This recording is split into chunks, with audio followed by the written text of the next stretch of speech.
Essula ey'okubiri. Yoswa omwana wa Nuuni n'atuma abantu babiri nkiso okuva mu Sittimu okuketta, ng'ayogera nti, mugende mukebere ensi ne Yeriko. Ne bagenda ne bayingira mu nnyumba ey'omwenzi erinnya lye Lakabu ne basulayo. Kabaka w'e Yeriko ne bamubuulira nga boogera nti, laba wayingidde muno ekiro ku baana ba Isirayiri okuketta ensi. Kabaka w'e Yeriko n'atumira Lakabu ng'ayogera nti, goba abantu abazze gy'oli abayingidde mu nnyumba yo, kubanga bazze okuketta ensi yonna. Omukazi n'abatwala bombi n'abakisa, n'ayogera nti, weewaawo abantu bazze gye ndi, naye nabadde simanyi gye bavudde.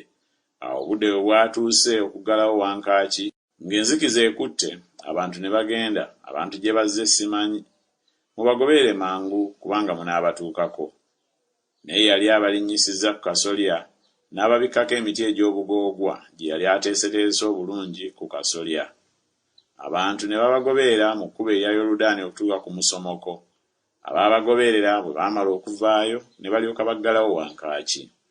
Bo nga tebanneebaka, n'alinnya gye bali ku kasolya, n'agamba abantu nti, mmanyi nga Mukama abawadde ensi, era ng'entiisa yammwe etukutte, era ng'abali mu nsi bonna basaanuuka mu maaso gammwe.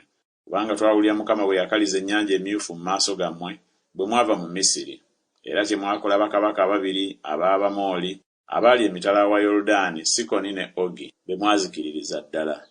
Naffe bwe twakiwulira emitima gyaffe ne giryoka gisaanuuka, so tewali muntu asigalamu omwoyo gwonna ku lwammwe. Kubanga Mukama Katonda wammwe, oyo ye Katonda wa ggulu mu ggulu era wansi ku nsi. Kale kaakano mbeegayiridde mundayirire Mukama, kubanga mbakoze bulungi nammwe okugikola obulungi ennyumba ya kitange, era mumpe akabonero ak'amazima, era n'okuwonya kitange ne mmange ne bannyinaze ne baganda bange ne byonna bye balina, n'okulokola obulamu bwaffe mu kufa. Abantu ne bamugamba nti, obulamu bwaffe buligatta obulamu bwammwe bwe mutalibuulira bigambo byaffe bino. Awo Mukama bw'alituwa ensi ne tulyoka tukukolera ekisa n'amazima. Awo n'abassa n'omugwa ng'abayisa mu ddirisa, kubanga ennyumba ye yali ekwataganye ku bbugwe w'ekibuga, naye yabeera ku bbugwe. N'abagamba nti, mugende ku lusozi abaabagoberedde baleme okubasanga, era mwekwekere ennaku 3 okutuusa abaabagoberedde lwe balikomawo. Oluvannyuma muliyinza okugenda. Abantu ne bamugamba nti, tetulizza musango ku kirayiro kyo kino ky'otulayizizza. Laba bwe tulijja mu nsi olisiba akagwa kano akamyufu mu ddirisa ly'otuyisizzaamu, era olikuŋŋaanyiza mu nnyumba gy'oli kitaawo ne nnyoko ne baganda bo, n'ennyumba yonna eya kitaawo. Bwe kityo omuntu yenna aliva mu miryango egy'ennyumba yo ku luguudo, omusaayi gwe guliba ku mutwe gwe, naffe tetulizza musango. Era omuntu yenna alibeera naawe mu nnyumba, omusaayi gwe guliba ku mutwe gwaffe bw'alikwatibwa omukono gwonna. Naye bw'olibuulira ebigambo byaffe bino, tetulizza musango olw'ekirayiro kyo ky'otulayizizza. N'ayogera nti, wabenga ebigambo byammwe bwe biri.